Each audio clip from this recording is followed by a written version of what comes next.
creatures of the night, they never learn. Dear followers, friends, viewers, I know that in the last and final part of this documentary dedicated to the murder of Brandon Lee, if you follow the preview parts of my documentary, Brandon Lee died not from a tragic accident, but he had been murdered. And in the sixth and final, what I thought the final part of this documentary dedicated to his murder, I told you I give you the last piece of the puzzle to discover the murderer of Brandon Lee, the identity of the killer of Brandon Lee. But what happened? It happened something unexpected. I know who killed Brandon Lee. Really. And this is the reason why I had to shoot this very, very final part. A brief introduction before immediately a brief introduction, and then I will immediately show you very, very rare videos, files, and that are also inedited in several parts of the world, and they are very shocking videos that lead you straight to the murderer of Brandon Lee. So I immediately start telling you that the last time I immediately tell you that the killer, the murderer of Brandon Lee is a single person, a man, an only man, no accomplices. He is a man who is still well and alive, and is very, very intelligent and also diabolical person. And this man, he had a personal motive to kill Brandon Lee, and it was a terrifying, cruel, premeditated murder. And remember, a single person killed Brandon Lee, no accomplices, even if it's really seems incredible. So I immediately tell you that I don't want to waste any time. I can tell you that Steven Seagal, I made you watch in my previous part, was right in stating that the murderer of Brandon Lee had to be expert in firearms. It's the truth. The killer of Brandon Lee is very expert in firearms, and also the director of the movie about Bruce Lee, the legend of Bruce Lee, was right when he stated, if there is a 44 caliber Magnum in a movie that it's not so thin, that gun, if charged with at least a real projectile, is there to murder somebody. In fact, it was a premeditated murder. And I want to tell you that not necessarily the murderer of Brandon Lee had to be in the scene in which Brandon Lee had been shot to death. Because you must know that that gun, 44 caliber Magnum, had been used in several scenes of the movie The Crow. So somebody say everybody could be shot to death by that gun. It's not so. Because if it's true that that gun had been used many times during the shooting of The Crow, truth is that they didn't mean to use that specific gun, 44 caliber Magnum, anymore. So the real killer of Brandon Lee, and I want to stress, a single person, could charge that gun in every moment. Because in that gun, I can tell you that there were blank cartridges, but at least a real bullet. At least one. And that gun in that scene was destined only to Brandon Lee. This is the reason why I tell you that not necessarily the killer had to be during the shooting of that scene. Brandon Lee, of course, even if The Crow was released on May 1994 at the cinema, Brandon Lee had been killed on March the 31st during the shooting of a scene. During the shooting of a scene, he was shot to death at midnight and half, and he will die 12 hours later in hospital after 6 hours under an emergency surgery to save his life.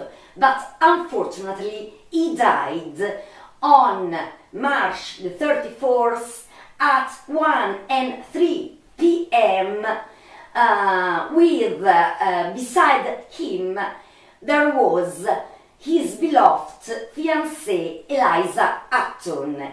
They had to get married on April 1993. So only in Mexico, only 17 days after the death of Brandon Lee. And I want to remind you that on April the 3rd, 1993, there was the funeral of Brandon Lee, when there had to be his wedding in Mexico on April the 17th, 1993. So, he was shot to death by the unaware actor Michael Massee, who played the role of the terrible fanboy in The Crow. And now, I was remained to Michael Massee in the last part of this documentary, who killed the Brandon Lee, the last piece of the puzzle that takes straight to the identity of the killer. So, I want to tell you that Michael Massee, of course, he was aware, and when Brandon Lee died, he fell into depression and he wasn't able to play when few scenes only to end up that masterpiece The Crow by Alex Proyas, and then he returned to play as actor only in 1995 because he was completely shocked and he was completely innocent, and it's an injustice because all the years of his life he was labeled like the killer of Brandon Lee. He was completely aware, and it was only the end who shot at Brandon Lee, thinking that that gun was charged with blank cartridges, okay? I want to remind you that unfortunately Michael Massee died young at only 64 years in 2016. He was only 64 and he died from a cancer at stomach. And now, but Michael Massee himself, in his first and last interview about the death of Brandon Lee at Extra TV, that it's an American TV, he gave his first and last interview, and this interview is basic because the last piece of the puzzle was just Michael Massee, because he revealed something so important that if police wanted to deepen his statement, nowadays is Brandon Lee's murderer would be already in jail. And now I tell you better. Michael Massee, in the interview at Extra TV in 2005, he stated these exact words: this tragedy shouldn't happen at all because I wasn't even supposed handling a gun in that scene. But at the last minute, the director changed the scene. And this statement is very disquieting because he stated these exact words. He explains you that in that scene there shouldn't have been firearms because that scene was that fanboy had to stab Eric Draven with a fake knife. No firearms at all. But, and here I have the official documents, he says Michael Massee, and then I'll show you Michael Massee to make you a quick reminder. Michael Massee stated that at the last moment, the director was Alex Proyas, changed the scene suddenly, and he decided that in that scene fanboy had to shoot at Eric Draven. So it all happened in a so sudden situation. So the question is, because Michael Massee stated the director, I wasn't even supposed handling a gun. This tragedy hadn't to happen, but at the last moment the director changed the scene, and so I got this gun, and then the tragic accident happened. So if I'm faithful to Michael Massee words, he says the director, and the director is Alex Proyas. Don't worry, Alex Proyas is not the killer of Brandon Lee, 8,000%, because he didn't have a motive. And Alex Proyas, when Brandon Lee died, didn't want to keep on shooting the few scenes remains of the Crow movie.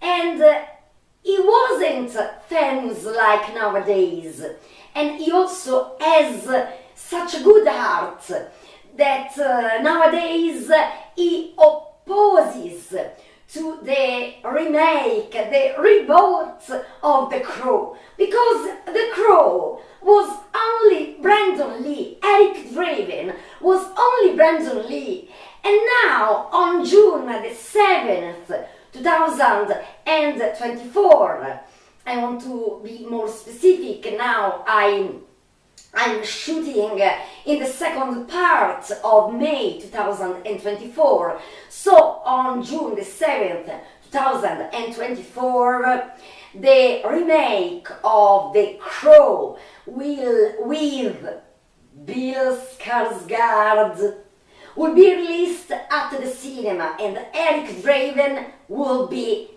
Bill Skarsgård. Absolutely unwatchable.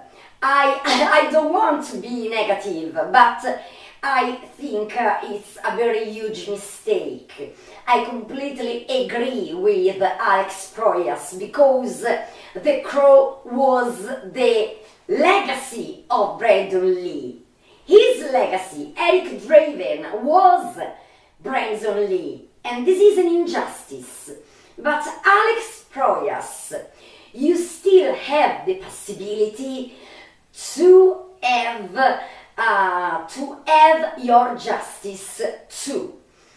So I was saying that Alex Proyas, when Brandon Lee died, he didn't want to keep on shooting the last scenes of The Crow, and then there were, fortunately in this case, I didn't agree with the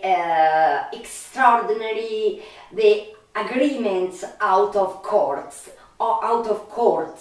but now I'm relieved, because if Brandon Lee's case had been ruled as an intentional manslaughter, the real murderer had to get with it. Instead, his time is running out. So, thanks to the fiancée of Brandon Lee, Eliza Hutton, and his mother, Linda Cadwell, was possible because they pushed Alex Proyas to end up that movie, because Brandon had already shot at least almost all the movie. So it was really, it was an injustice towards Brandon Lee to erase The Crow, that is also nowadays a masterpiece. And if you don't know this news, on this May 2024, The Crow has been, The Crow 1994 by Alex Proyas has been released in some theaters and some cinemas all over the world. So you have still the possibility to watch The Crow and Brandon Lee again in the big screen. But now let's pass to the identity of the murderer of Brandon Lee. It's time to pay. So, I told you that I had some official documents from the United States that these official secure documents, I have them, okay? There is written, the director changed the scene at the last minute. What the hell? Why? Because you must know that the director is the director, but who can decide to change at the last minute the script of a movie? Can do that. The screenwriters, and in the movie The Crow there were two screenwriters, and they weren't very happy to change the script. But the only person who could suggest to change the script could always be the writer of the comic book The Crow. The Crow, because you must know, already everybody knows it, but if you don't know it, The Crow was based on the comic book by James O'Barr, The Crow. So one person who could suggest the screenwriters or the director to change the scene could be not only the screenwriters but also James O'Barr, who was in the set of The Crow in all the scenes of Brandon Lee. But incredibly, he wasn't. He stated, and then I will show you the rare videos. He stated, it's incredible because I was in every scene in which Brandon Lee played, except the scene in which he had shot to death because James O'Barr wasn't on the set of The Crow, and he wasn't even in Wilmington, where The Crow had been shot.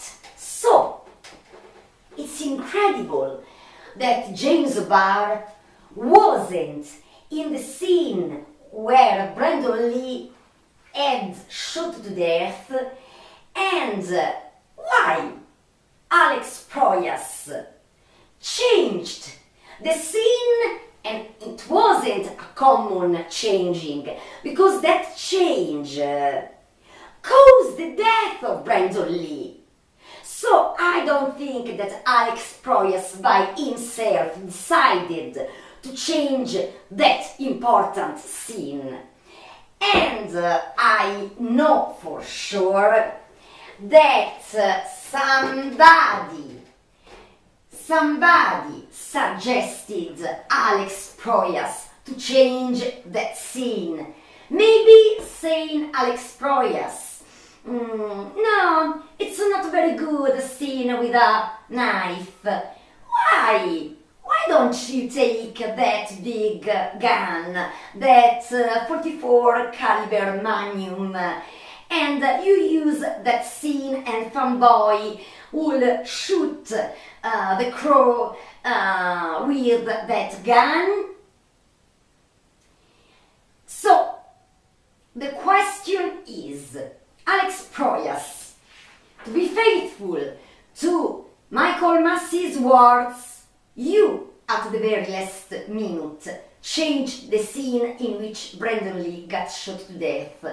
And in that scene, there shouldn't be any firearms. So, I know that you are not involved in the murder of Brandon Lee. I know it for sure. So, I wish I could ask directly Alex Proyas, but if I haven't the possibility, I suggest journalists, somebody to ask this question to Alex Proyas. Alex Proyas, who suggested you, who told you in that damn night to use that Magnum?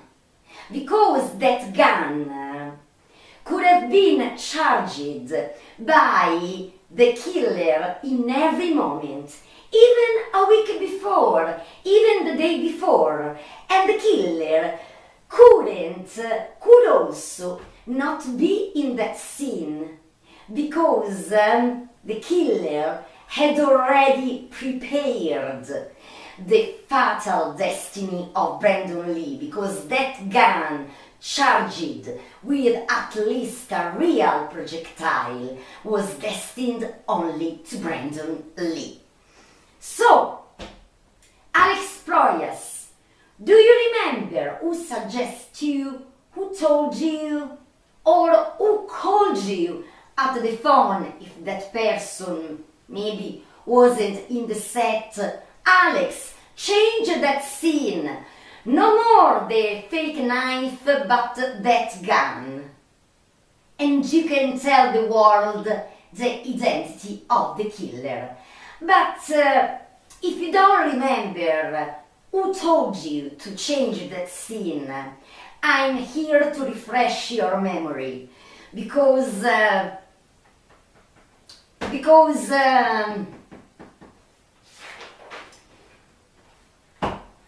remember the motto, everybody who are watching at me.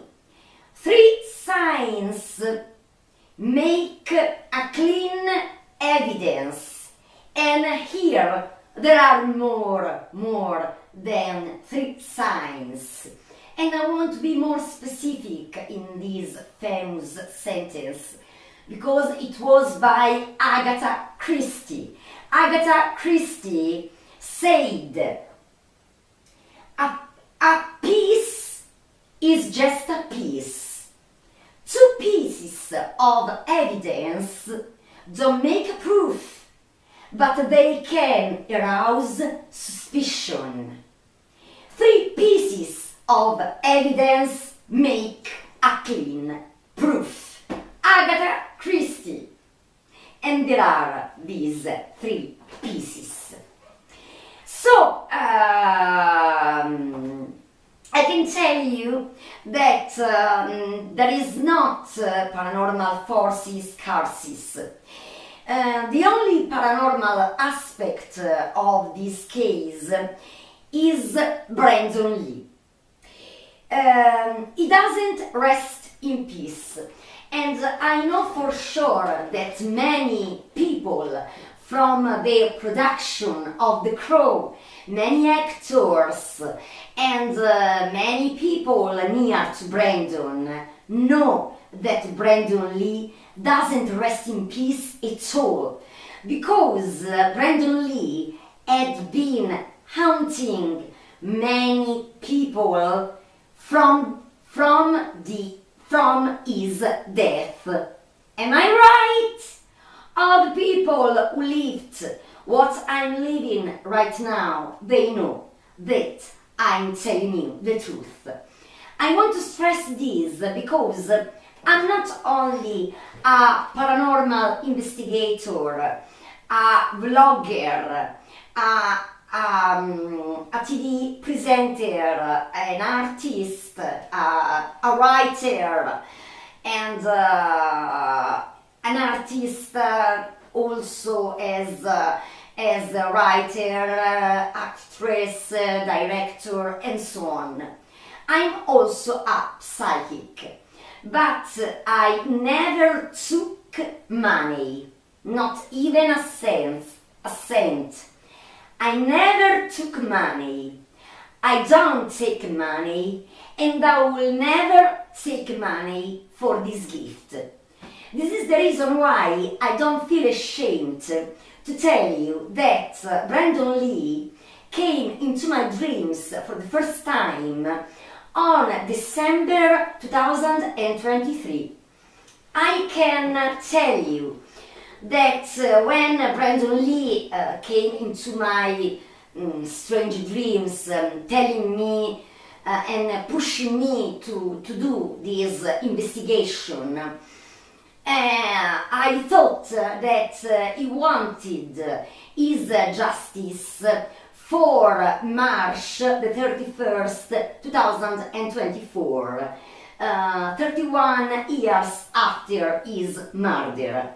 But I didn't know at that time that on this June 2024 would be released the reboot, the remake of The Crow. And I couldn't imagine that this May, The Crow 1994 will be at ease nowadays in some theaters and cinemas around the world. May 2024. Brandon Lee wants his revenge, better call it his justice, just now, May of 1994, exactly 30 years after the release at the cinema of The Crow for the first time.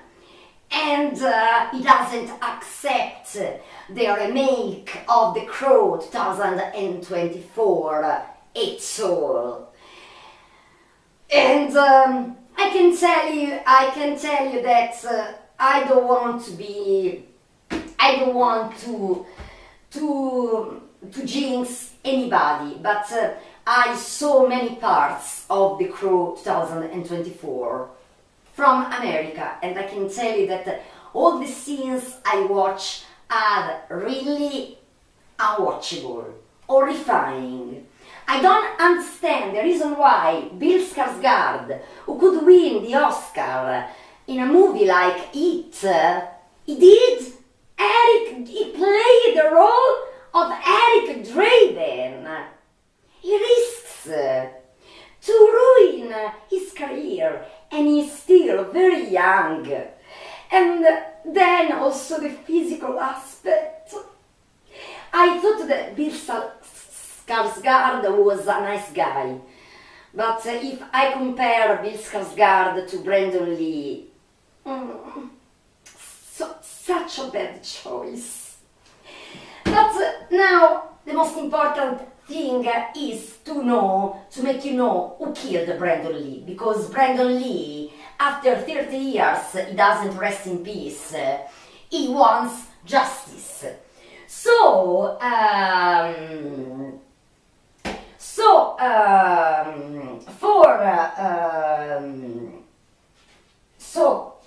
it was a premeditated murder, and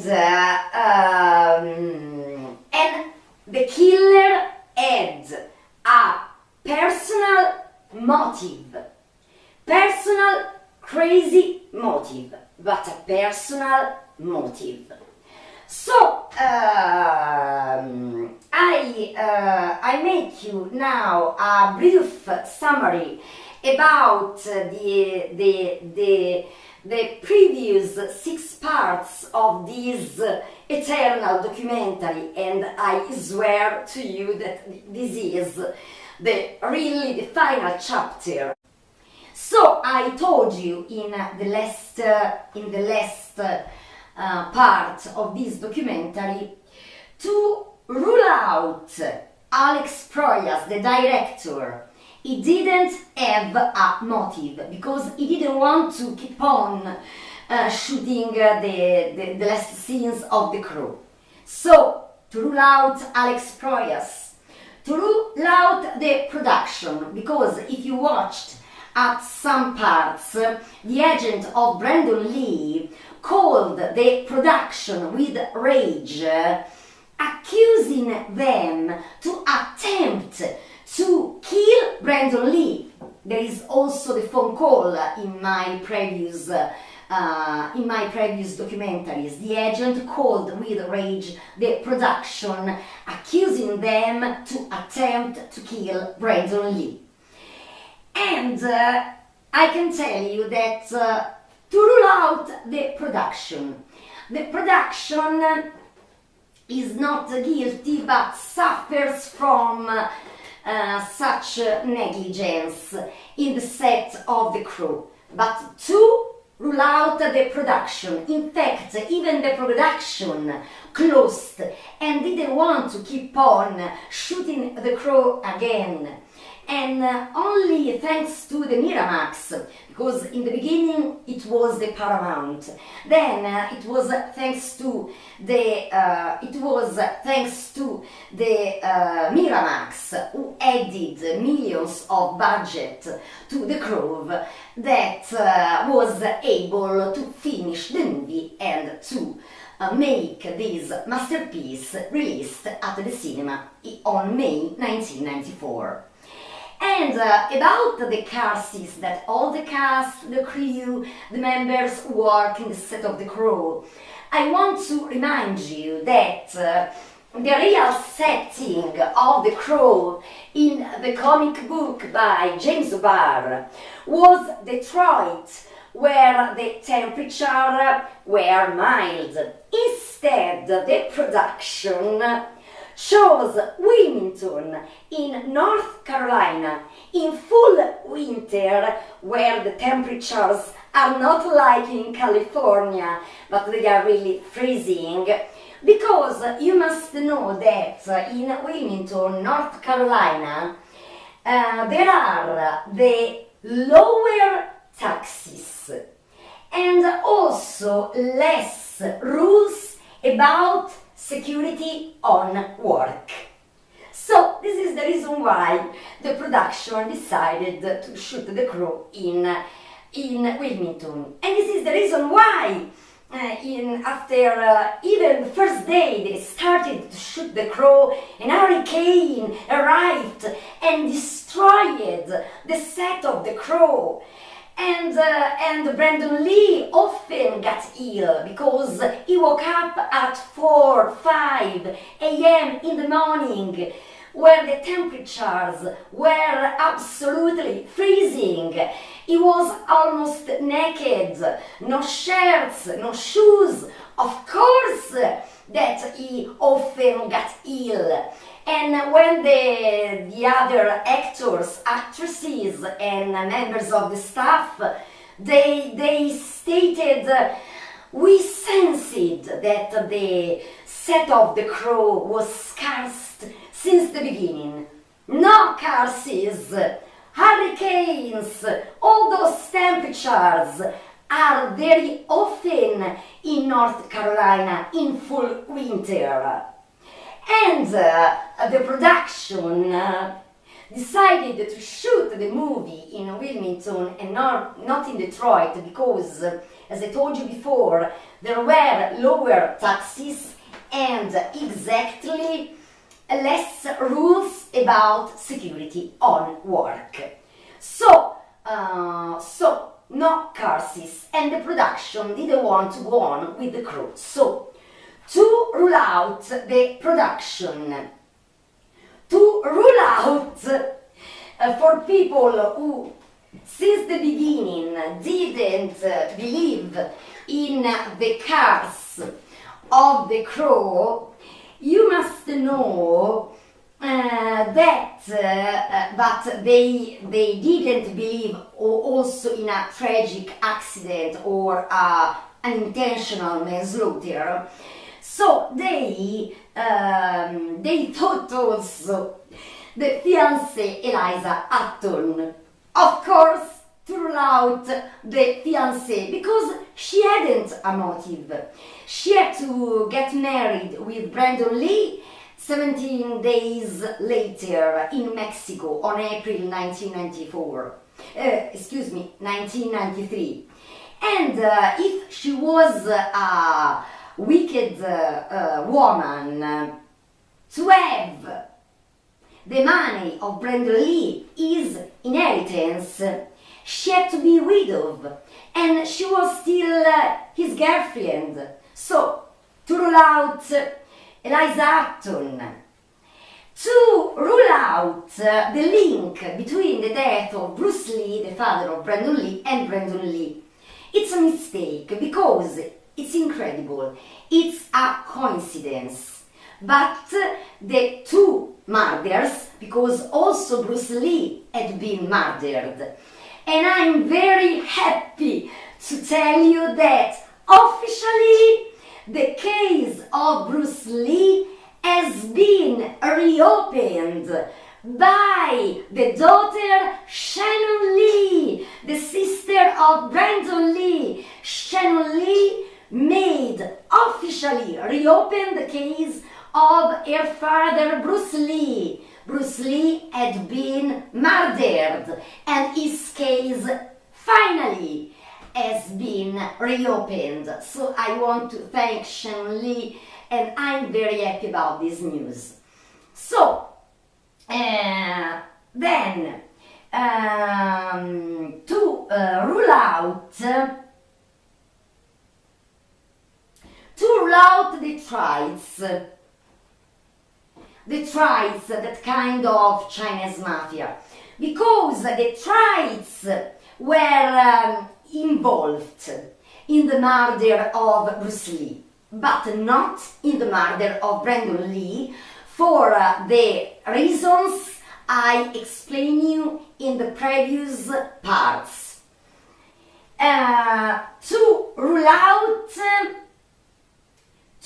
out also the Chinese big mafia for martial arts, for the reasons I explained you in the previous parts.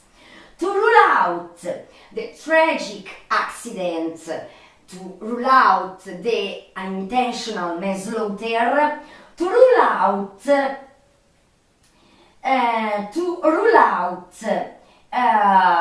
the cars of the Lee family, for the reasons I explained you in the previous parts, to rule out the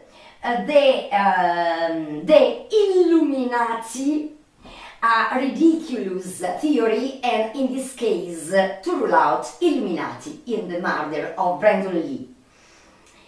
I had also ruled out the cars of the crew. Even if I'm not talking about as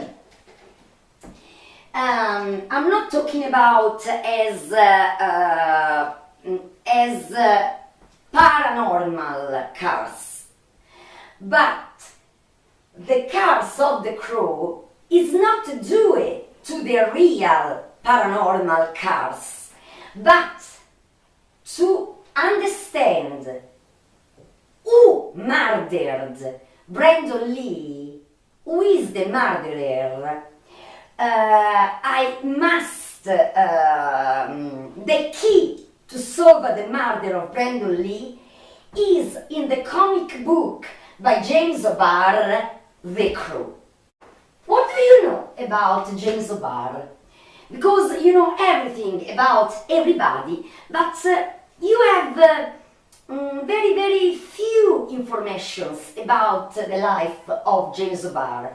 And what I'm going to tell you about the biography, you don't find it in Wikipedia, because I discovered these informations from secure official sources. If you look at Wikipedia, they tell you that James O'Barr was an orphan. It's not the truth. James O'Barr was born, he still doesn't know his date of birth, because he was born between the Christmas and the New Year's Eve 1959. His mother was completely drunk, and she gave him birth in a trailer. And when doctors found this woman with this newborn, she stated that she didn't know the exact day in which she gave him birth. So, but she stated that she wanted to give this baby, who was James O'Barr, in adoption. So the doctors decided to sign his official, and it's not the real, the exact date of his birth, on January the 1st, 1960. James O'Barr had a very, his life had been full of disgraces and misfortunes, because he was in an orphanage until the age of 7. Then many families wanted to adopt him just for money. And during his childhood and his adolescence, these families had neglected him and also abused him. So this influenced very deeply his mind. Then the most beautiful gift from heaven happened to him. When he met, and she was 16 years old, his beloved Beverly, his fiancée. And then the life for a period changed completely, and James O'Barr felt himself a kind of resurrection with Beverly by his side. 3 years later, a tragedy he didn't deserve, because when Beverly, she was only 19 years old, and they were very close to get married.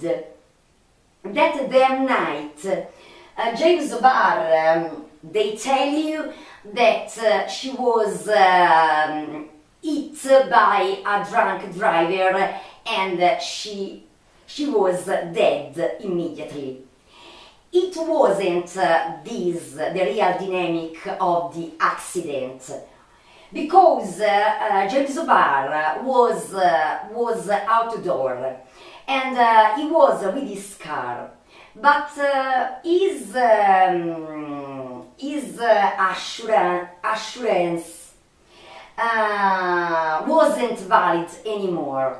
And he had seen many cars of the police around there in Detroit.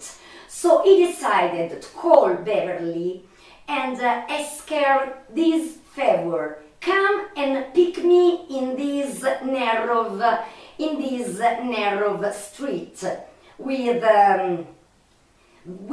few lights.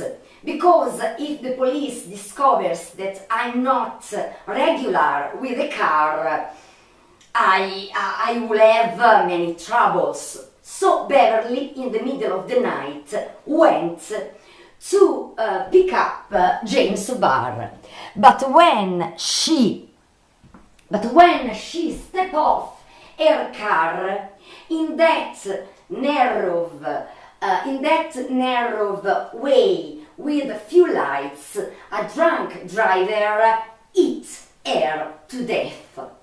And in that moment, James O'Barr realized that he had just lost the most precious person of his life. That pure, precious flower died in a second. So he wasn't able to elaborate that horrifying moaning anymore. So Beverly died in 1978, And about 2 years later, James O'Barr was unable to recover, to overcome that tragedy. So he decided to go to the Marines.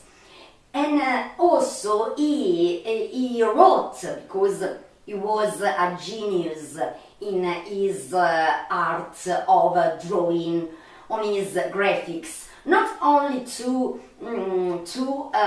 draw abilities in fights, in wars, in firearms, but also he was in the Marines.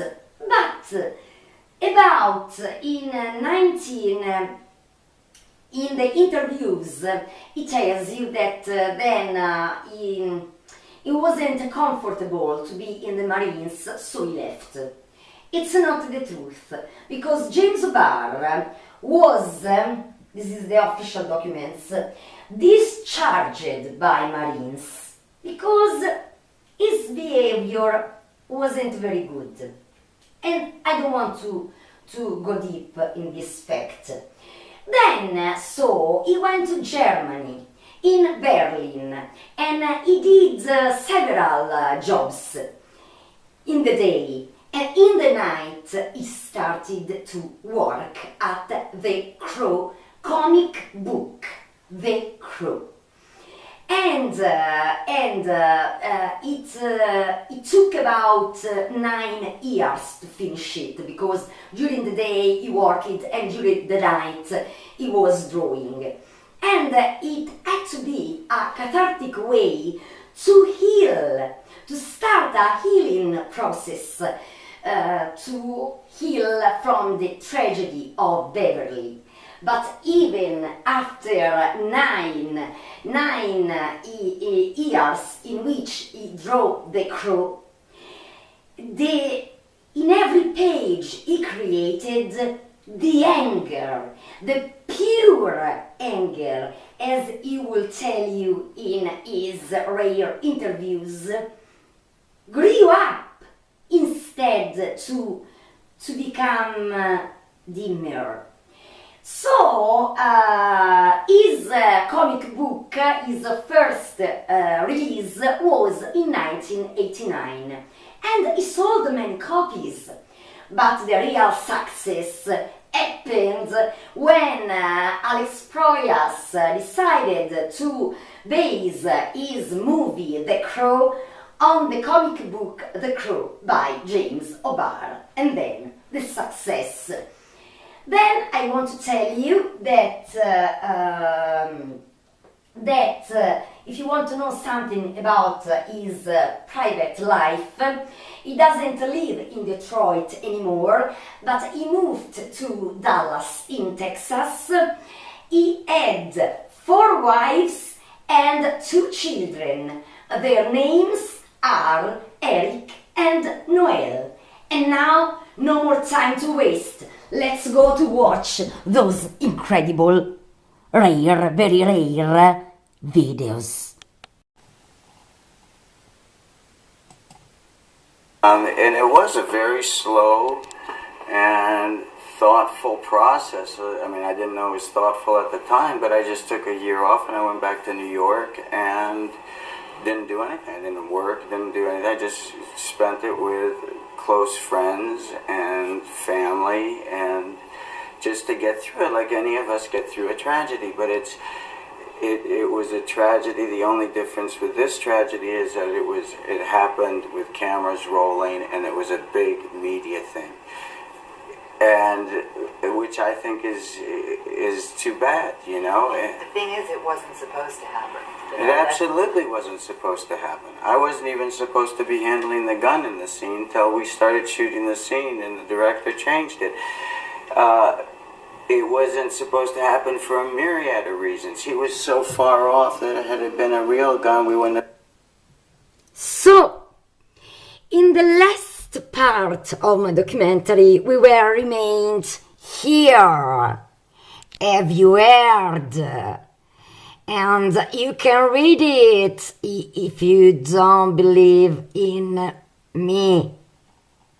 It absolutely wasn't supposed to happen. I wasn't even supposed to be handling the gun in the scene till we started shooting the scene and the director changed it. It wasn't supposed to happen for a myriad of reasons. He was so far off. If we are faithful to Michael Massee, his first and last interview on Extra TV in 2005, he said the director changed. So, I know that Alex Proyas is not the killer of Brandon Lee, but who suggested, who told Alex Proyas to change the scene in which Brandon Lee died? In that scene, as Michael Massee stated, there shouldn't have been firearms, and the sudden change provoked the death of Brandon Lee. Now, I immediately go to the very rare videos to make you discover who killed Brandon Lee. I immediately go.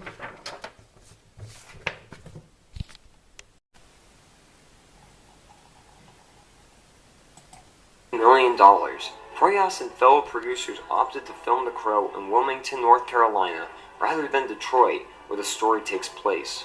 This was done as a cost-cutting measure and a means to skirt Hollywood union rules and guidelines. At the time, North Carolina had a right-to-work state policy, which means producers were able to cut corners, pay fewer wages, and work longer hours under harsher conditions.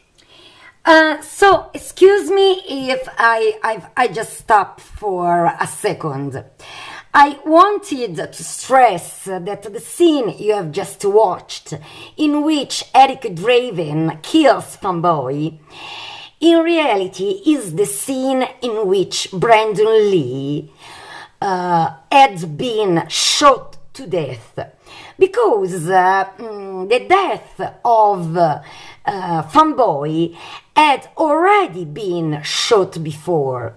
In fact, when I watched The Crow 1994 for the first time on VHS, Fanboy was killed by Eric Draven with many drug syringes on his thorax. Instead, then, they decided to shoot another way of dying of Fanboy. And that changed, provoked the death of Brandon Lee. And I want to remind you that in the fourth part of this documentary, you can watch the real scene in which Brandon Lee had been shot to death.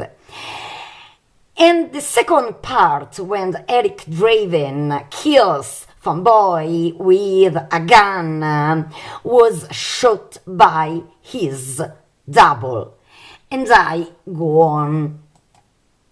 All of which would have been outlawed by the unionized laws that filming in Hollywood would impose. While financially prudent, this decision proved far costlier than anyone could have foreseen. As a result of the lenient laws in North Carolina, Proyas and crew often began filming outdoors and all throughout the night. Unfortunately, a hurricane ripped through the outdoor sets that were built, destroying the facilities entirely. In panic desperation, Proyas and crew transported the production indoors, but did so without altering the shooting schedule.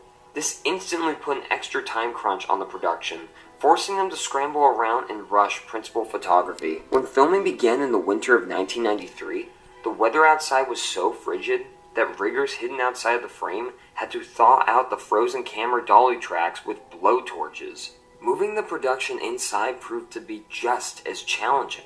Another reason for the harried and frenetic production may stem from a report by Empire magazine at the time. Widespread cocaine use plagued the set, much to the chagrin of star Brandon Lee. Cameramen and various crew members were recalled as working high and taking interrupted breaks to the bathroom to snort lines of coke. While the veracity of these reports may be refuted, the wild, volatile, and unsafe production is consistent with drug-addled behavior. Unfortunately, everything on The Crow began falling apart. So, there were these rumors, and now we know that they are true. But it wasn't the drug that killed Brandon Lee. And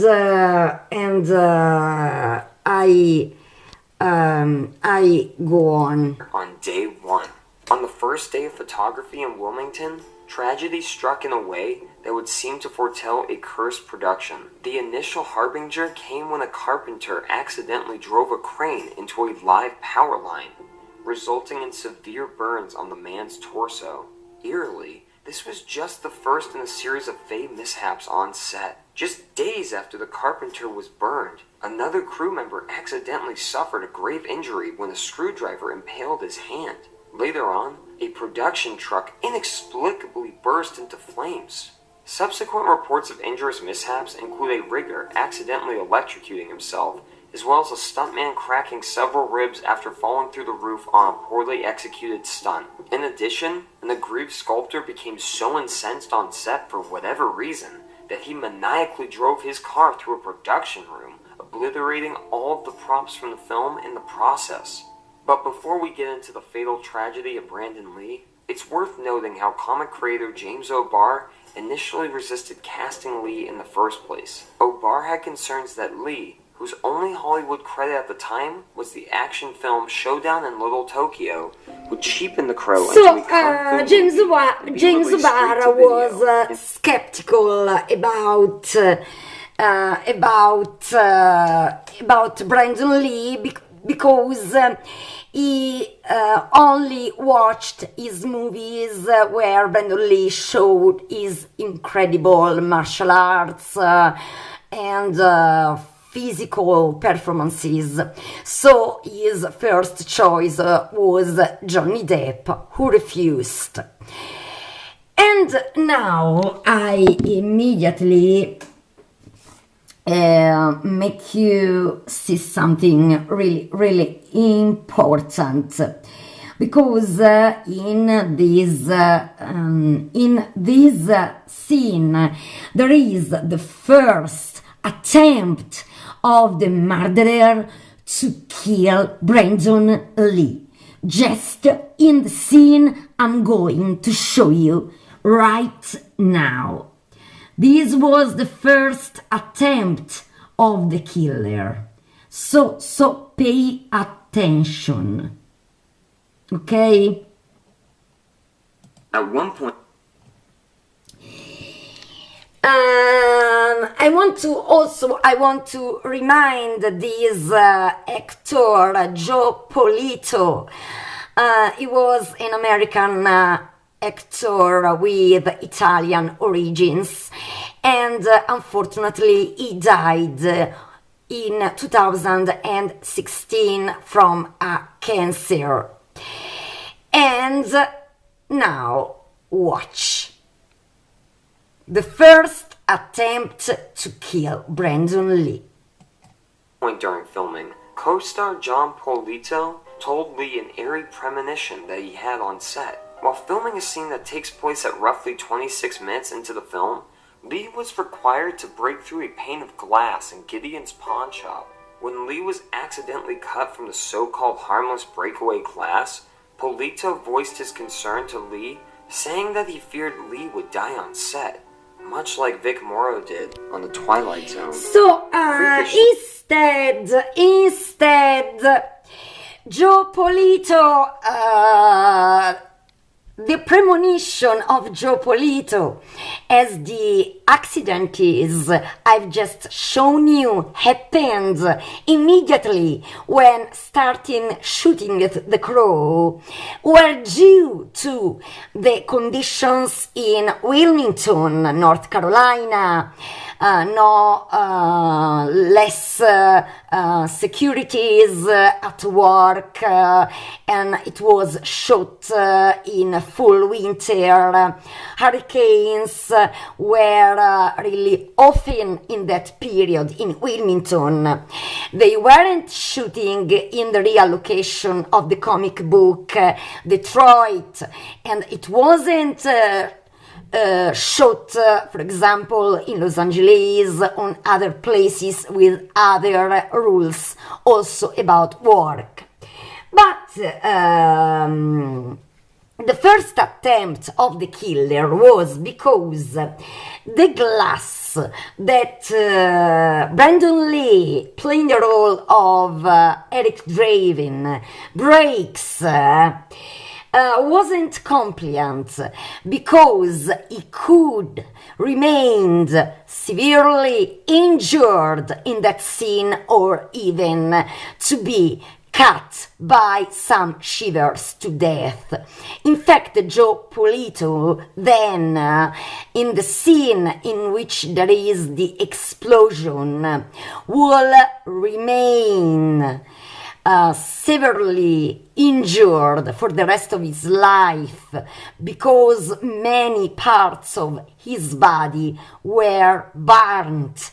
But Brandon Lee was so quick and so fast that he avoided the big shiver that could really kill him, and also the fire, because Brandon Lee had an extraordinary physical performance. And the premonition Joe Polito was talking about was just the murderer, because the murderer was in the set of the movie and in the shadow was waving the strings like a spider with its cowbit. So, no premonition. In reality, Joe Polito, I'm sorry, but you had this premonition because in the air there were those disquieting accidents, because no paranormal cases, just a disaster location in Wilmington, and the murderer in the shadows was waving the strings like a spider with its cowbits. I go on. And unfortunately, Polito's premonition proved to be true. On March 31st, 1993, Brandon Lee died from an accidental gunshot wound he sustained while filming one of the final scenes for The Crow. The fatal accident took place at So, in fact, this brutal psychopath killer didn't succeed in that scene. So then, when he prepared the 44 caliber Magnum and suggested the director change that scene, no more thick knives, but take that Magnum, he was sure to kill Brandon Lee, because that gun was destined to Brandon Lee, and the killer of Brandon Lee didn't necessarily had to be in that scene. I'm not sure that the murderer was in the crime scene when Brandon Lee was shot to death. But I can be wrong, of course. And now,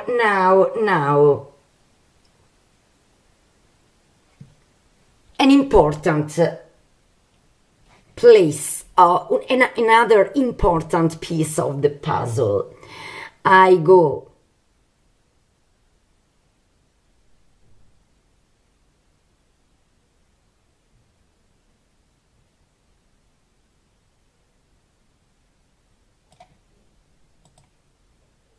bullet trapped in the back of the cartridge was fired with the same force of a live round, causing the bullet to fire directly into Lee's abdomen. This was the scene in which Brandon Lee really died. To a nearby hospital in Wilmington, where he fought for his life for over 6 hours. Lee was ultimately pronounced dead at 1:03 p.m. on March 31st, 1993. He was just 28 years old, and his death was ruled an accident. What makes Lee's death all the more tragic is how the ill-fated scene was scripted differently in the original version of the screenplay written by David S. Shaw and John Shirley. Initially, Funboy was not meant to shoot Eric with a gun at all, yet for whatever reason, the script was changed at the last minute by director Alex Proyas. So, read! I wasn't lying. The script was changed at the last minute by director Alex Proyas. So when I tell you things then before passing to these very rare videos, I was telling you the truth, because when I speak, I don't lie, I don't spread lies, I have official documents, okay? So when I tell you something, I don't invent, and as I explained you before, I don't do it for money. So, the script was changed at the last minute by the director Alex Proyas. So, why? Alex Proyas decided to change that scene in which there shouldn't be firearms. Alex Proyas changed that scene at the last minute, with not consulting the two screenwriters. But remember that the help of the screenwriters was Alex Proyas, James O'Barr, the writer of the comic book The Crow, and he suggested also to change other scenes to make them better during the shooting of the movie. But disquieting particular is that then I will show you James O'Barr. James O'Barr stated to have been in all the scene shot by Brandon Lee, except the last scene in which Brandon Lee had been shot to death. Why?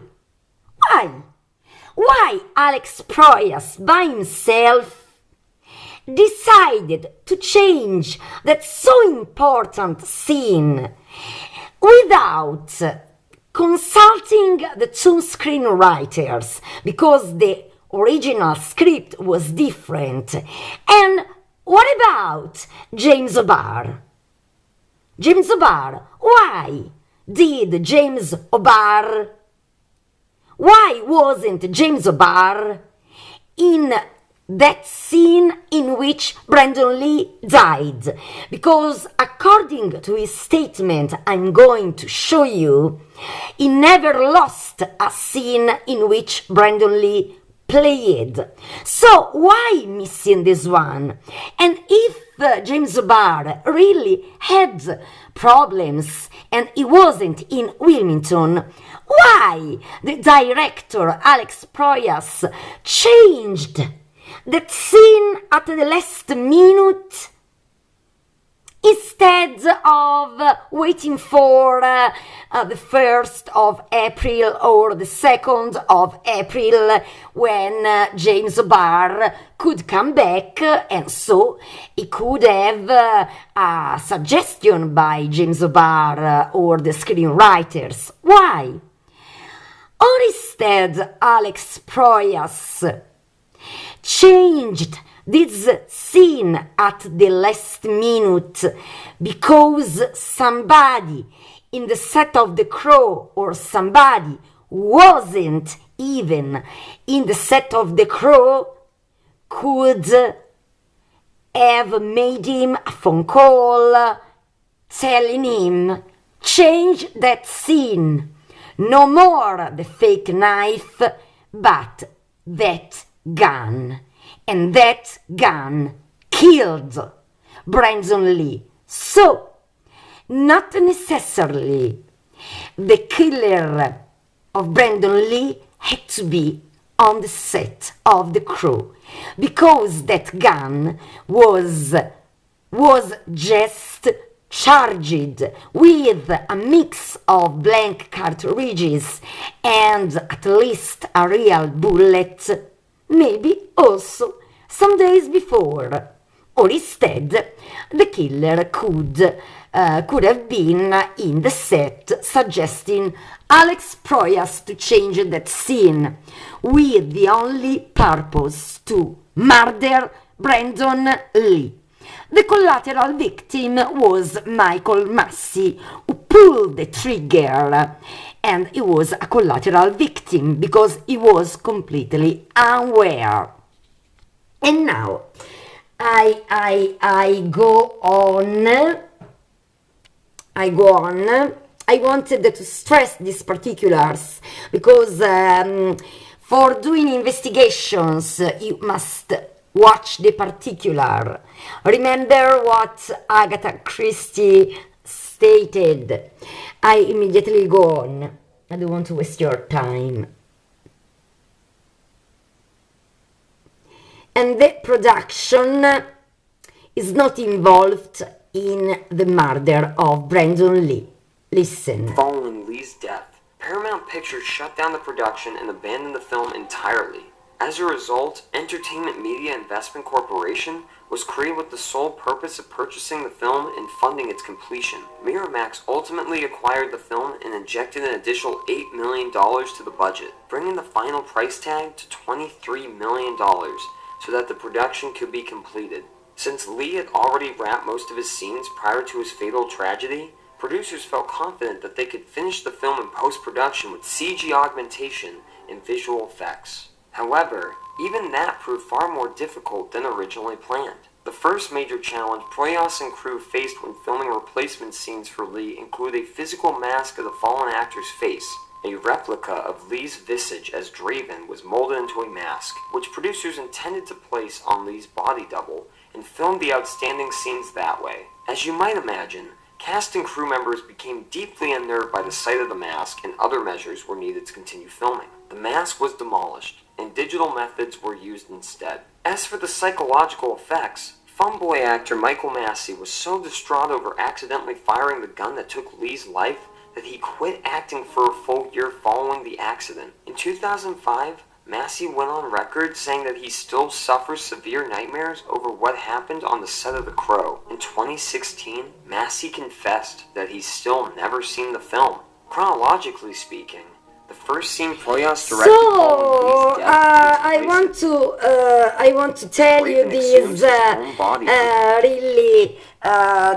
really sad news, because for the respect of Brandon Lee, Michael Massee never watched The Crow. Not even once. And he had also a wife and children, so he could at least once watch at The Crow. But he refused until 2016. So it means that Michael Massee never watched The Crow, because unfortunately Michael Massee died in 2016 from a cancer at stomach. Instead, the same respect towards Brandon Lee wasn't followed by James O'Barr, the writer of the comic book The Crow, because he stated to have watched that movie at least 8,000 times. And now I immediately go on with all the attempts of remakes of The Crow, and you will discover something that few people told you. I immediately go.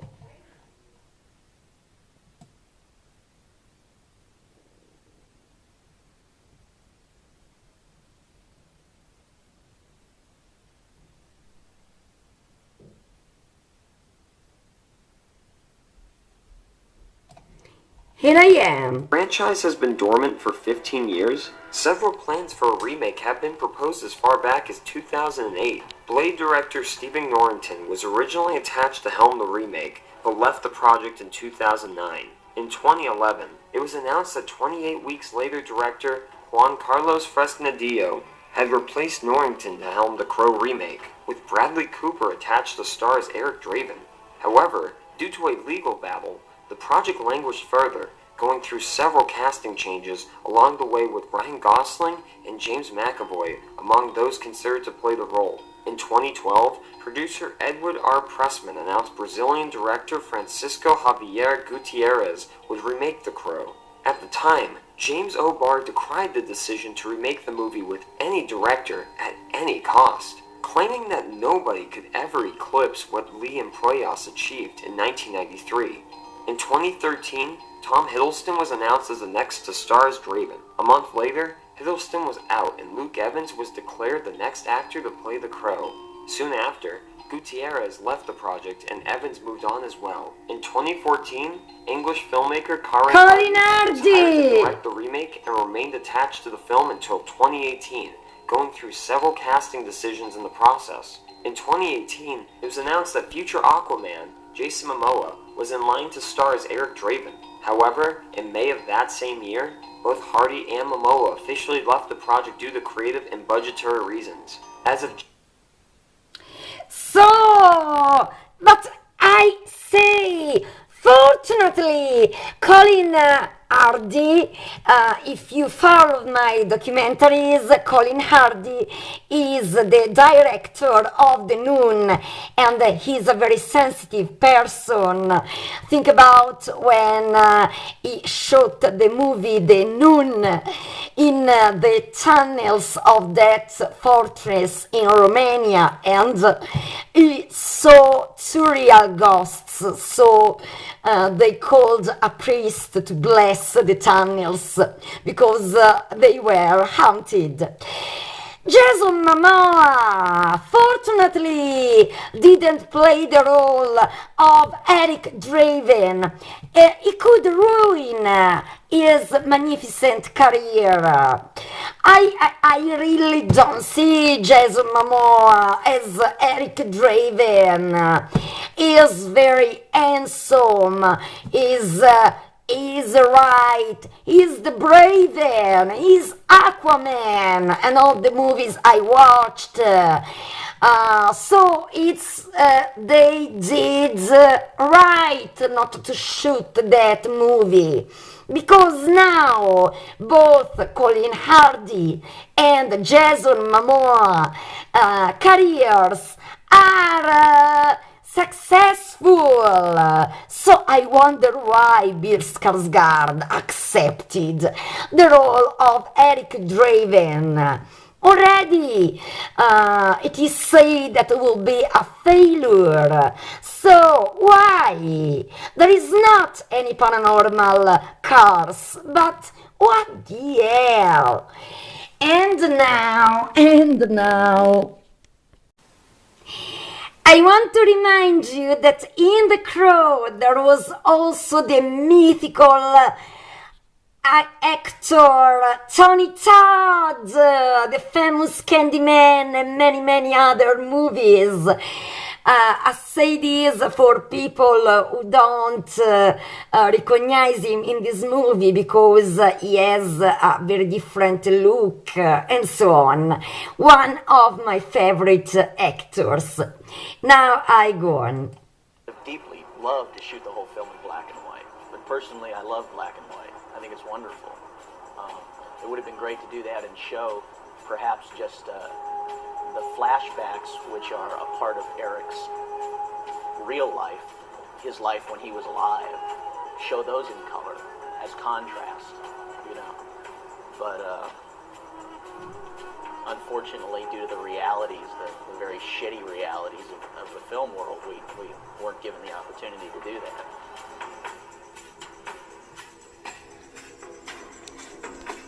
Eric the Crow is an everyman, and was intended to be so. So that was a brief interview to Brandon Lee that he wanted to shoot the movie in black and white like the comic book. So it wasn't his fault if the Crow was shot with colors, with very, very good colors. And now I want to make you watch a deleted scene from The Crow, because when I shoot the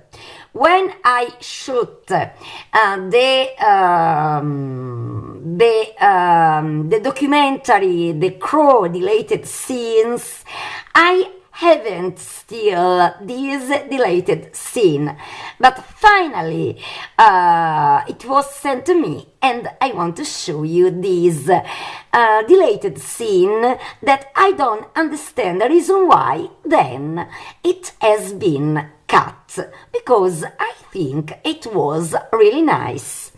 I immediately go.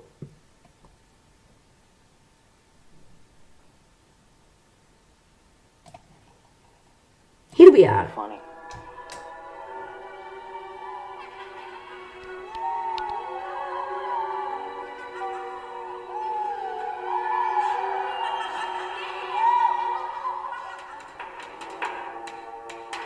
So that was the scene of the children in Halloween, and when Eric Draven resurrects, I don't understand why deleting that scene. This is a very rare short interview to Brandon Lee behind the scene of The Crow. And it's really important and a surprising short interview. So be careful to the words Brandon Lee states. And as you can notice, this interview was made few days before being killed. And if you look at Brandon Lee, he was really turning into the Crow, into the Crow persona. He was becoming Eric Draven. And also the look, in the beginning of the movie, he had that pure face, and he had still a pure heart. But now he was turning into a dark, gothic, damn, handsome kind of guy. Nothing damned, because the murderer was feeding his envy, his jealousy, because Brandon Lee was able to obscure everybody and everything. It's very difficult to take the eyes of Brandon Lee. Listen very with attention, because it's not easy, because Brandon Lee, I think that he was and is still the most handsome, mesmerizing, charismatic and magnetic actor ever. So I start pay attention to what he states. Explain it, that you in fact are not the Crow, but another, the character of the Crow is different from who you are, even though you're No, in fact, I am undead. and I frequently go on killing rampages. And watch, I'll put this cigarette out on my chin and it won't even hurt me. So, I mean, since this is a behind the things, we're not going to go too much into what the film is actually about. Thank God. Like, the elements of the film, like, it's your character, it's Eric, right? He's kind of has a dark side, but he's also a musician. You want to talk about that? Well, the interesting thing about this character to me is that you're dealing with a guy who's literally been pushed to the limits of his own sanity, you know. And I think that something of the persona of the Crow that he takes on, he does because he himself can't necessarily deal with what's happening. And by creating this persona, he creates someone who can deal with what's going on. And I just want to say that I really love playing with Axel. And I'm really looking forward to our upcoming concert tour. Lollapalooza 85, right? So, is like just, do you have like any sort of catchphrase, any sort of thing that you say in the film that is your phrase? Actually, I'm kind of disappointed because I didn't seem to come up with the catchphrase for this film. Another character did, and the catchphrase is, was too loaded. So is that what the crew walks around saying all the time? Absolutely. So, are they rolling? Or are they rolling? No. Okay, so I'm good. So, tell me about like the comic book aspects. Have you ever like read the comic book before? What came first? You're reading the script and you're reading the comic book. I read the script first, but the comic book is wonderful. It's out in a graphic novel edition right now. There's 3 graphic novels. Contains all 6 issues of the comic book, and it's a very pure work. The writer's been out on the set a lot, and I've gotten a chance to meet him. You wouldn't necessarily bring him home to dinner with your mother, and I think he'd like me to say that about him. But it really is a very pure work. It came from some experiences of his own. And an interesting thing that I like about it is it's essentially a story about a man and a woman who are victims of a terrible crime. And the man gets a chance to come back to try and seek justice, which is something that you just read the news or look around and often does not happen. And it's very satisfying in that way. It's true that sort of classic comic book crime-fighting vigilante usually comes from a victim. Are you playing a vigilante? Well, in a sense, but oftentimes a vigilante seems to be trying to cure some social ill or fight some larger thing, you know. And thematically, I think the film probably will get into exploring that, but it's a very personal story. Eric's trying to come back and take vengeance for something that was done to the woman that he loved. Right now, what's going on in the film with the scenes that we're filming today? And can you sort of describe where it comes in the film and what it means? Well, it means I'm wearing a bulletproof vest right now. And I just got shot 20 times. And I've worn squibs before, and I've gotten shot before, but I must say I have never been shot 20 times at once before, which is an experience I think everyone should have. Is it an acting challenge that you would recommend for every actor? It's an NAR day. It's a definite no acting required day when you get shot 20 times. Reactions come pretty naturally? Yeah, Alex Proyas should actually come out for you because he does the Proyas shuffle the best, which is the, you know, when you get shot 20 times. So I always say one more thing is, what's it like being signed with 3 pictures by Ed Pressman knowing what happened to Arnold Schwarzenegger? What did Ed do to Arnold Schwarzenegger that I don't know about?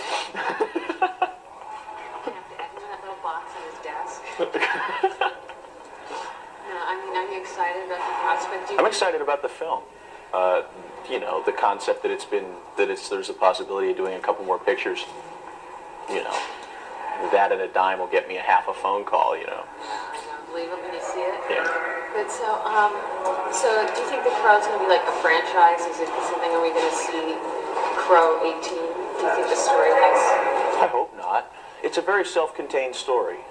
Like I said, it comes from the graphic novel, and it really is a pure work. And once it's over, I mean, I haven't even begun to think about what Crow 18 would be. I just hope we shoot it someplace warmer. But can you talk just briefly about shooting in the cement factory and what it's like? It's cold.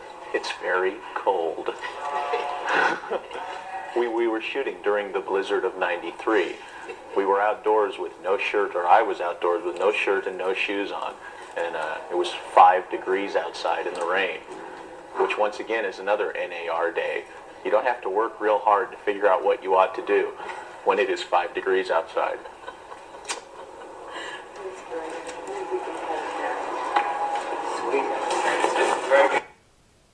Oh my God! This was the interesting interview of Brandon Lee. And I want to be sincere, I couldn't take my eyes off Brandon Lee. He was absolutely the most handsome and magnetic actor ever. Really, really. Because the crow was Brandon Lee, and Brandon Lee was obscuring with his magnetic, almost not human beauty and charisma.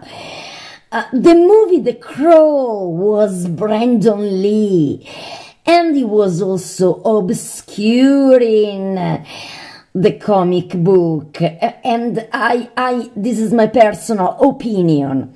If Brandon Lee wasn't the protagonist dead in the shooting of The Crow, that comic book wouldn't sold millions of copies, even if it's absolutely a masterpiece.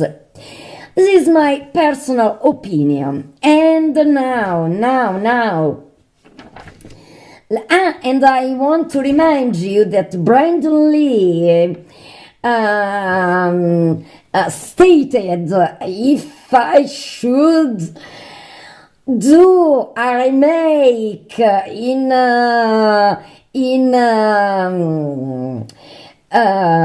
18 years later, I wish I could shoot the movie in a warmer place. So with this statement, it's not true that Brandon Lee senses that he was going to die. And think about that he had to get married on April the 17th, 1993.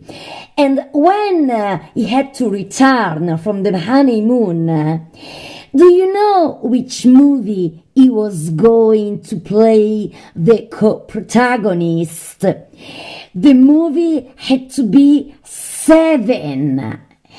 And he had to play the part of the young detective beside the mythical Morgan Freeman.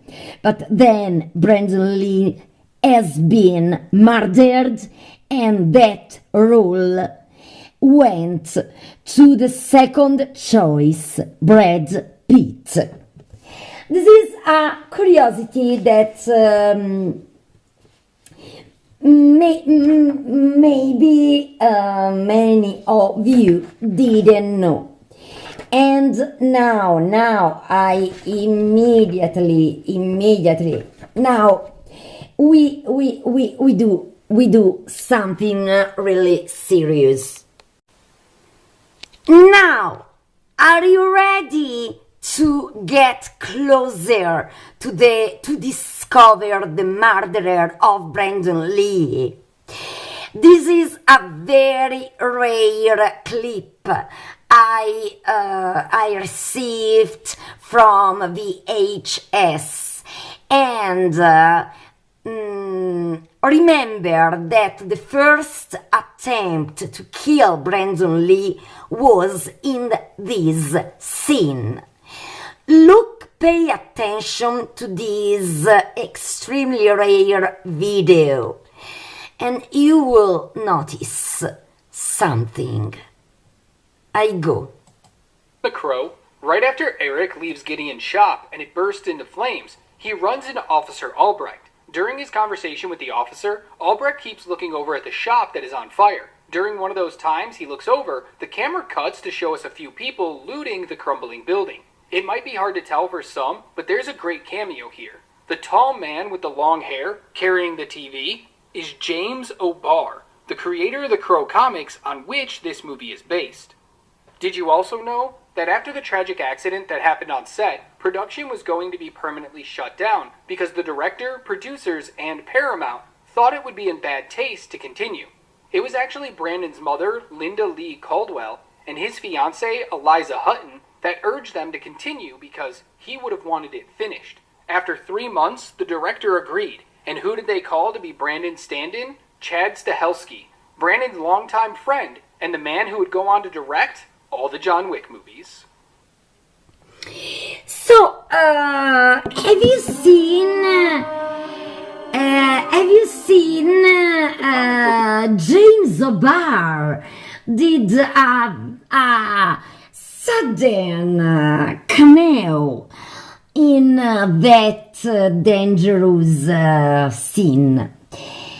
And now this. The Crow serves as the protagonist's link between the living world and the world of the dead. The story is said to come from an old Native American legend. During the person's quote-unquote rebirth, the Crow serves as a guide, helping the individual tap into his or her potential and assisting in tracking down the wrongdoers. The Crow speaks to the reborn, often helping guide them. The Crow is also able to give the reborn abilities far beyond what's capable of a normal human being.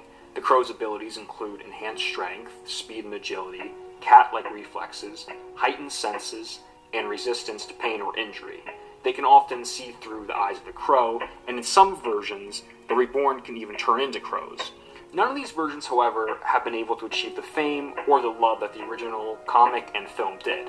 I'm not saying these versions are objectively bad or not worth your time. So, it is very important meaning. And now it's time to discover better the comic book The Crow and James O'Barr. I immediately start. It's very, very important because we must go to when everything began.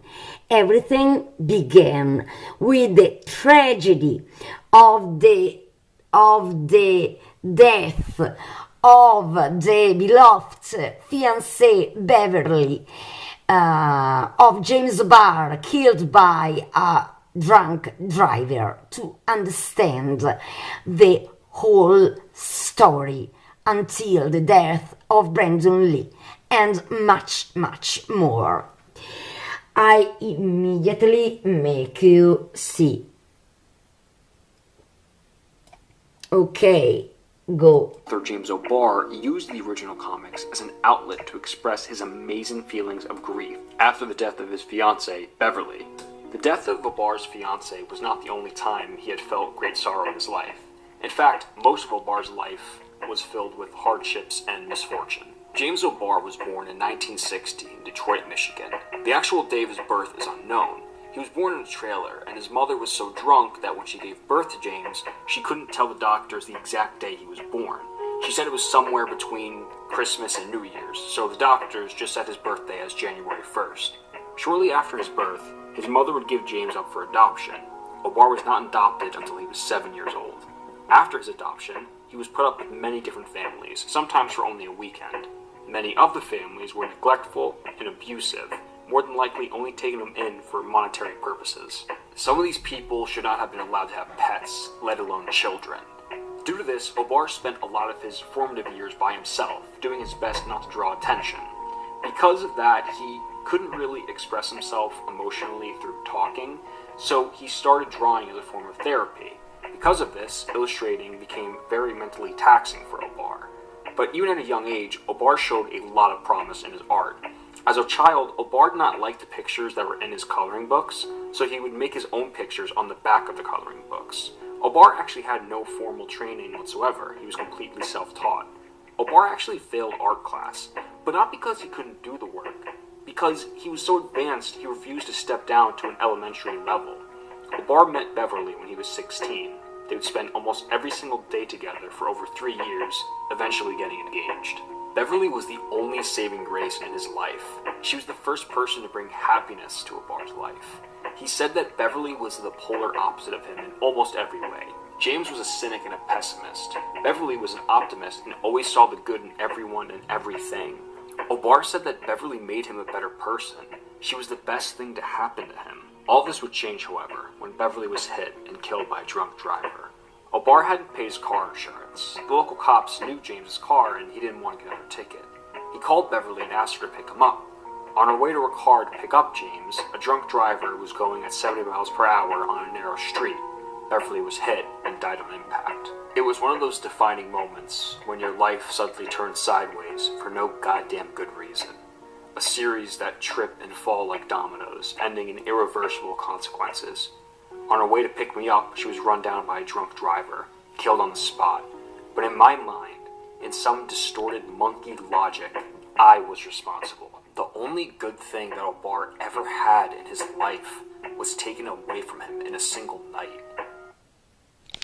So I really cried when I discovered these tragedies, because James O'Barr was born. Since the first day he was born, he was very, very, very unlucky.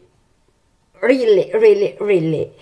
And now, and then, of course, he lost his, not of course, but in his case, he lost his faith in God. Been shown this thing and allowed to hold it for just a moment, and then it was taken away, just as, you know, like a bitter joke. And I definitely lost my faith in human nature for a while there. If he hadn't called Beverly that day, or if he had paid insurance, or the drunk driver wasn't out that night, Beverly wouldn't have died. With no direction in life, O'Barr enlisted in the Marines in 1978. While in the Marines, O'Barr would make some money by illustrating combat manuals for the military. While he was stationed in Berlin, O'Barr decided to take his hurt and his pain and transform it into something important. This eventually became The Crow. James was further inspired by a Detroit newspaper reporting on the murder of a young couple over a $20 engagement ring. This project would take the next 9 years of O'Barr's life. In a 1994 interview, O'Barr would say, "As I drew each page, it made me more self-destructive. If anything, there's pure anger on each page." When his tour was done in the Marines, James would move back to Detroit, where he'd work in a body shop to make some money. He would scrape his knuckles on strangers' cars during the day and work on The Crow during the night. When he wasn't working to make money, O'Barr was slaving on The Crow. He had no other life outside of work and the comic. The only other saving grace for James was music, particularly the band Joy Division. In fact, O'Barr loved the band so much that he would name two I want to stress that James O'Barr didn't leave Marines, but he was discharged by Marines because he had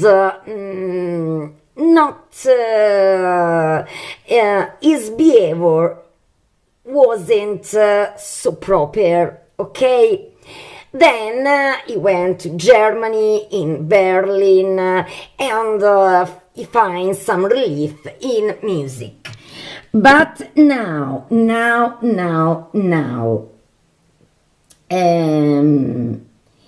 I immediately make you see something really, really important.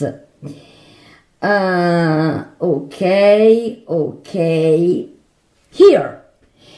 I'm just surprised by the statements made by James O'Barr during this interview. I got a bit really surprised. I immediately make you I immediately make you see. Okay? Incredible. So he decided that he would publish on himself and started the Caliber Press. Since its release, The Crow has gone on to sell over 750 copies worldwide. Unfortunately for O'Barr, his hopes that his comic would relieve his feelings of sorrow would go unfulfilled. All the hours, despair, and anguish O'Barr poured into this comic, at the end, meant very little. The only love of his life was still gone, and the pain was still there. Whenever I talk about authors of these stories, I try to only speak briefly about their careers. However, in this case, I really felt it was necessary to talk more in depth about the life of James O'Barr. His story is integral to that of Eric's. O'Barr didn't start writing The Crow from an amazing spark of inspiration, but from a place of great pain and despair. With the author's story told, we can now see what all of O'Barr's anguish became. This is The Crow. A year ago, a cold October night, a broken down car on a dirt road, a man, a girl, madness, pain, and the shadows. My God, the shadows. He screams and pounds his head against the wall until wailing phantom fire trucks paces across his vision. Pain is all he wants. And hate, yes, hate, we shall never forget and never forgive and never ever fear. Fear is for the enemy. Fear and bullets. Our story begins with inertia. After Brandon was killed, after he died, I had a lot of residual guilt over somehow I was responsible. Even though that's like dog logic, that doesn't make any sense. I mean, I wasn't even there when it happened, so it was, but I still kind of felt like, well, this is his moment to shine, and I kind of I'm getting all the glory from it, I'm getting wealthy from it, and it's like, Entertainment Tonight's fucking parked outside my apartment, it's just like, it didn't seem right to me. And then for the next 2 years, because they had Hamlet without Hamlet. They needed somebody to promote the film where it opened in the U.S. and then eventually Europe, South America. So I went, because I wanted people to see this for the right reason, because Brandon was proud of it, not for this morbid reason of this is the film he died in. So I agreed to promote it wherever it opened, and it was really hard, going and talking to press, and then I'd have to sit through the movie again to answer questions afterwards, and I did that for 2 years, I mean, it was also a good kind of healing thing as well, because I get, the same journalist that interviewed me had to interview Brandon a couple years before for Rapid Fire, and that opened, so we got to kind of share stories, and so it was kind of like the beginning of a healing process for, and it's cool. I'm friends with his sister now. No. Yeah, I don't accept. So, in the beginning of this interview, I totally agree with James O'Barr, because, of course, I understand that, and he repeated the same logic as for Beverly's death. When Beverly died, killed by that drunk driver, he stated that he wasn't able to heal from that mourning, according to a monkey logic. In this case, for the death of Brandon Lee, he uses the word for a dog logic.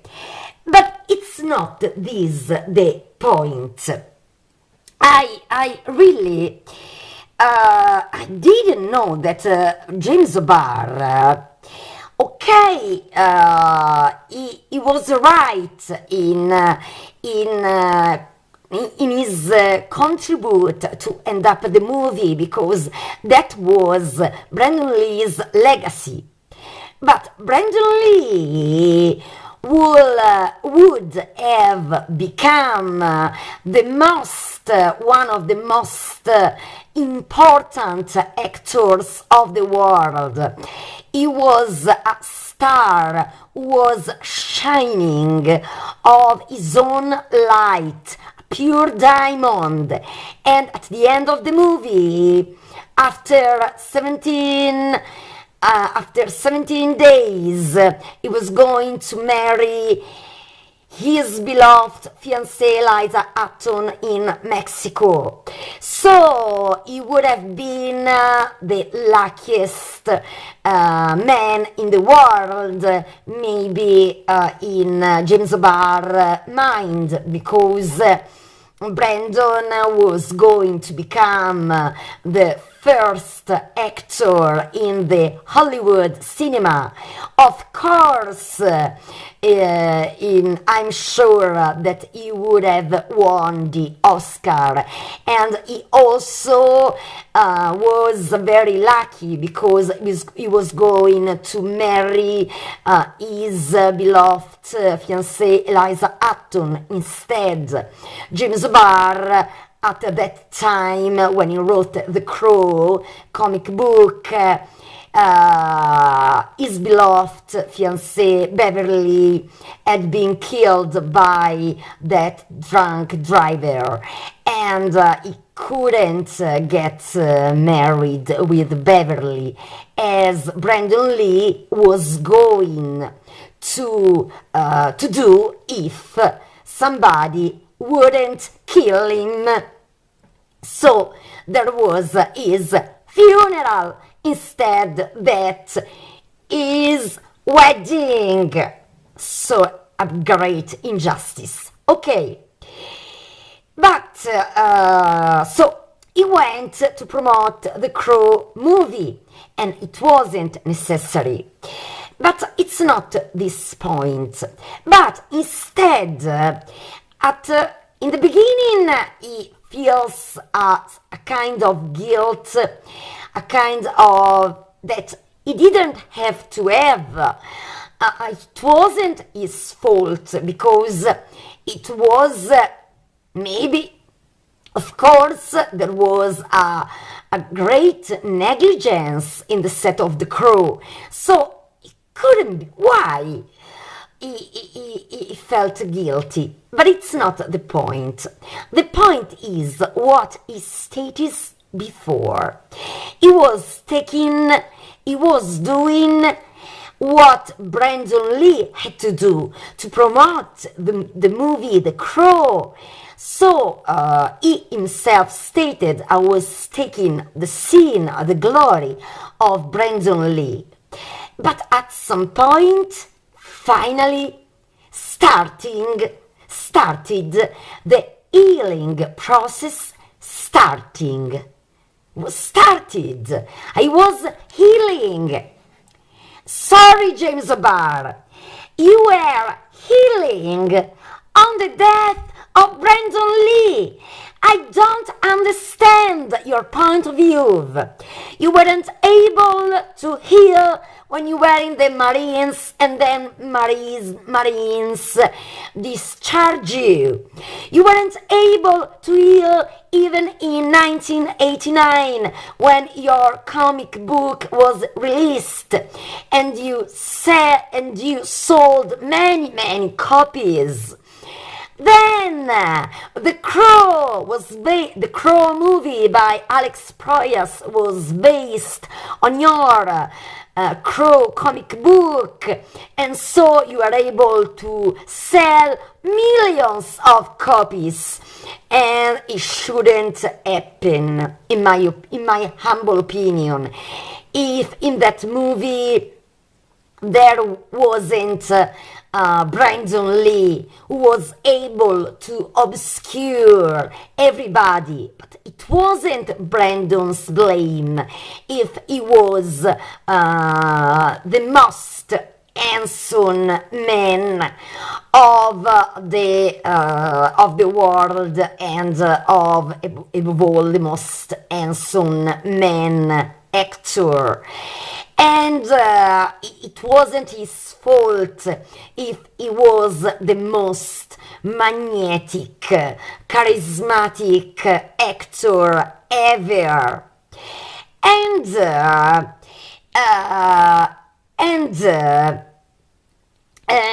you replaced, okay, what Brandon had to do to give all those interviews. And you stated, this is the interview made a few years ago, but I want to remind my viewers who watched the previous parts of this documentary that James Barr himself, I have the videos, and I had also published those videos. James Barr himself stated that all the money taken for the movie The Crow were bloody money. And now he reveals that he was paid to do all those interviews. And above all, that the healing process was thanks to Brandon Lee. Thanks! What the hell? Brandon Lee died when he was only 28 years, and he had to get married on April the 17th, 1993 in Mexico, and instead he had been buried on April the 3rd, 1993. So, and you say in this interview the healing process started and it was cool. Absolutely. Draw Brandon, because he was my friend, and I don't think fans realize it when they come up to me at conventions and they're like, "Can you draw me Brandon?" I'm like, you're asking me to draw a picture of my dead friend for your entertainment, and on top of that, I don't want to be one of those people that make money off Brandon. I don't. He was my friend, and I don't want to be one of those parasitical vampires that Hollywood is known for. But I noticed over the years that even my drawings of the Crow tended to look more like Brandon, just probably subconsciously, because it was never intentional. So they between me, Proyas, and Brandon, we were all such a pain in the asses. And so on. And here I admired James Barr when he said, I don't want to be a parasite, a vampire on Brandon Lee. Absolutely, I agree with James Barr. And now, I go on.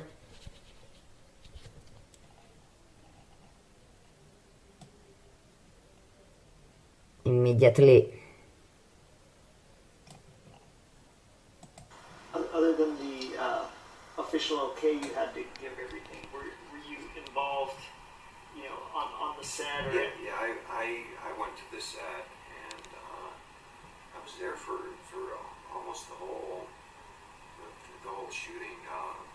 All the parts with Brandon, I was there for. And I got to meet all the actors, and I got to meet all the bad guys, and hilarious thing is I'm the big scary one. I got a picture of myself taken with all the bad guys, and I'm like this, and they're all like underneath my arms. The magic of movies, So yeah, I was pretty heavily involved.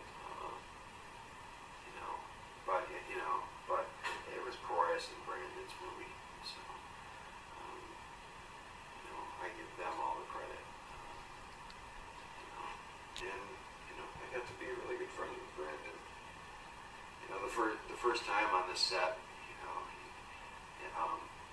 he's like, he says, I feel like Roy Batty in Blade Runner when he meets Tyrell. He says, it's not an easy thing to meet your maker. He's like, okay, he won me over with that one line.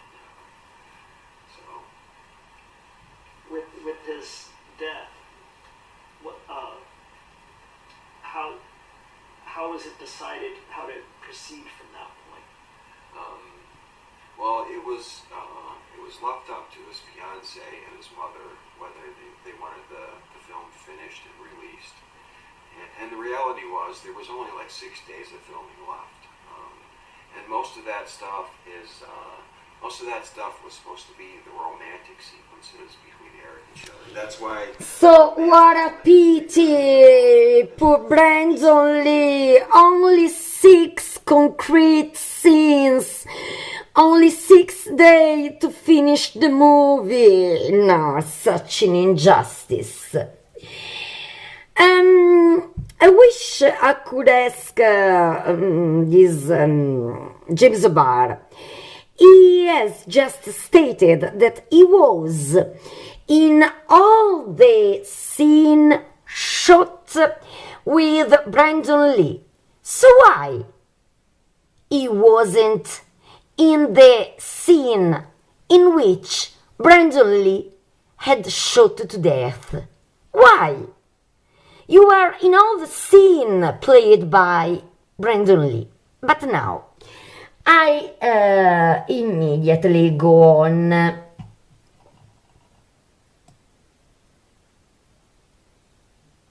to the most important statements. Pay attention.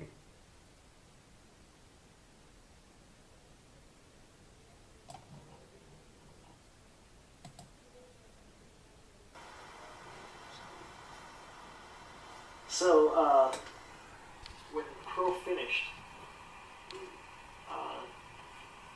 what came next? Well, when the Crow was done, when the film was done, essentially they had Hamlet without Hamlet, and they needed somebody to promote it. And since I was good friends with Brandon, and I talked to his fiance about it, and so I agreed to go on a promotional tour because I wanted people to see this movie for the right reason. I wanted them to see it because A, because it was good, and B, because Brandon was really proud of his work in it. I didn't want him to go see it because this is the movie Brandon Lee was killed making. So for the next 2 years, I went on like a promotional tour all over the U.S. and Europe, Germany, and Vienna, and Italy, and Spain, and whenever it premiered, I would go there and talk and do interviews. Essentially, the things Brandon would have done, talk shows and radio interviews and newspaper interviews. And plus I wanted people to know what a real sweetheart Brandon was, what a kind, he was like the kind of neighbor who would offer to cut your lawn for you, and I wanted them to know that, and that he was really proud of his film. So I spent like the next 2 years promoting it and trying to get some work done, but it's just really difficult when you're living in a suitcase, all the time. It's difficult on relationships too. So things didn't go very well for me for a while there. Partly because I felt like I was getting Brandon's success. It was like, this was for him. All this adulation and this should have been his, not mine. So that there was some residual guilt there. Aside from the fact that he was killed making a movie that I wrote, which is dog logic. I wasn't even there when it happened.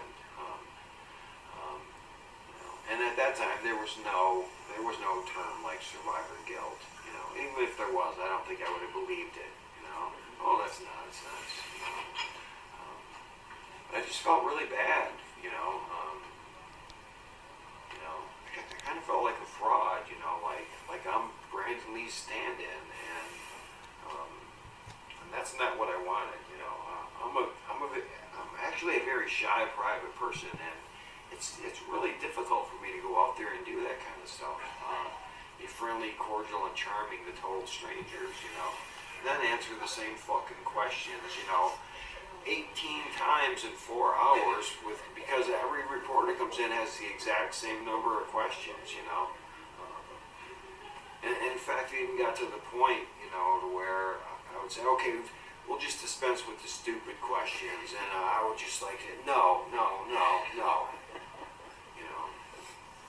No, there's no footage of Brandon being shot. It was destroyed, you know. No, I wasn't there. So you know, it got to be really draining and tedious, and it didn't leave me in a good place. So I, you know, was adrift in my own life for a little while. But I always continued to keep working, and you know, I'm sure for a brief period I did have some resentment for the Crow, but I've had a blessed life because of this one book. You know, my very first book. You know, it's the best-selling independent book of all time. 875,000 copies have been sold, not printed. You know, that's a misnomer, guys. It says 3 million copies in print. Well, there could be 4 of them sold. The rest of them are in a warehouse somewhere. No, it's I think it was 875,000 copies, and it still sells really well. And I have that author's edition coming out this month too. So. You know, it's kind of, I think it's become like this rite of passage, you know. When you're 16, you gotta listen to some Cure albums and read The Crow. So, in this interview, if you paid attention, James Barr, more times he says the word guilt, but he wasn't guilty because it wasn't your fault if Alex Proyas, the screenwriters, based the movie on your comic book The Crow, and then Brandon Lee had been killed on the set for a huge negligence. So now you felt guilty. I want to stress that in this interview, if you watch this interview, if you pay attention, he keeps on saying at least 4 or 5 times, and I wasn't there. I wasn't there. I wasn't there when Brandon had been shot. And I wasn't there. Why repeating so many times that you weren't there when Brandon Lee got shot? Why? It's a very interesting question because you didn't lose all the scenes Brandon Lee played in the set. And why you weren't in the scene in which Brandon Lee got shot? But it's not my business. But when he keeps on saying, repeating, I wasn't there. But nobody accused you for something. So why stressing that you weren't there? then he states, I think I had. Then he wants to make you know all the millions of copies he sold after the Crow movie. So, it's not so satisfying, because if Brandon Lee hadn't died in The Crow, would The Crow, your comic book, would have sold so millions of copies? Because The Crow, I can understand this frustration, because The Crow had become Brandon Lee. Brandon Lee was Eric Draven, okay?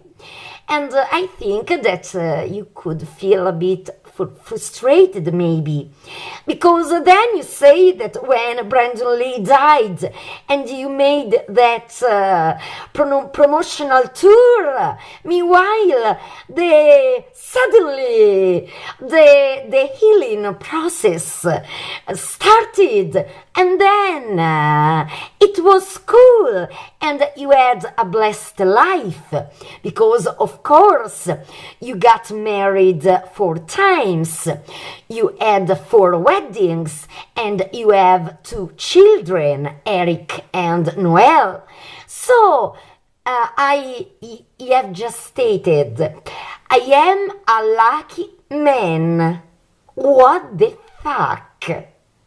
Brandon Lee could be a lucky man, and he wasn't lucky when he got orphan because Bruce Lee was murdered too. But to say, oh, I had a blessed life, I am lucky, it was cool. Forgive me, I find this interview deeply insensitive, unacceptable statements for the sensitivity of Brandon Lee's family and for all the fans and the people who loved Brandon Lee. And these statements disgusted me, but there is much worse in this interview. I go.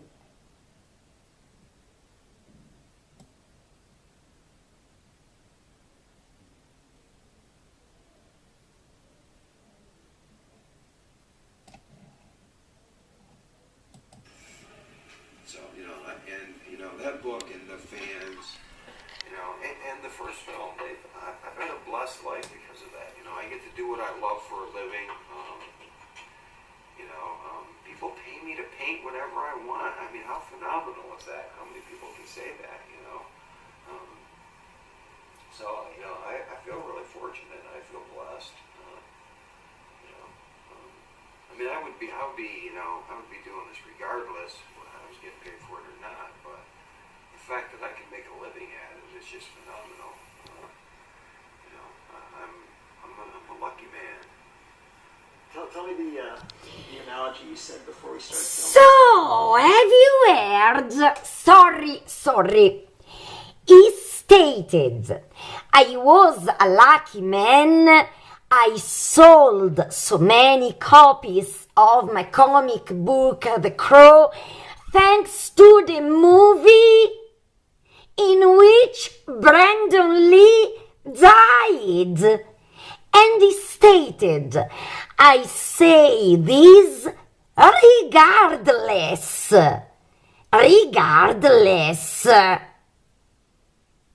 What the hell?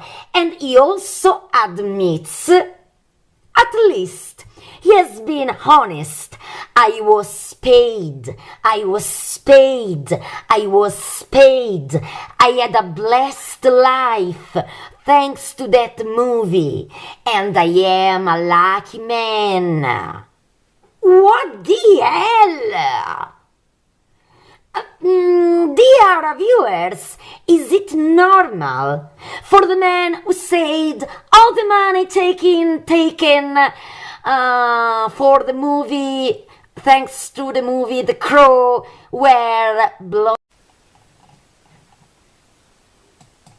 Go anywhere in the U.S. and say I'm from Detroit, and you kind of get a little instant respect, you know. I'm a white guy from Detroit. Yeah. And not the good part.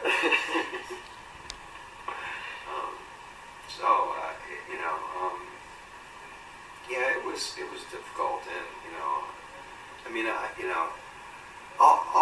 everybody in the book, The Crow, is based on a real person, and all the bad guys, and I associated with all those people. I have as much in common with the bad guys as I do with Eric, so shamefully so. But I don't know what I was thinking. What the hell? He has just stated in this recent interview that he identifies himself more with the bad guys of the comic book The Crow. Think about that. He wrote and drawed the comic book The Crow as catharsis for the death of his beloved fiancée Beverly, killed by a drunk driver.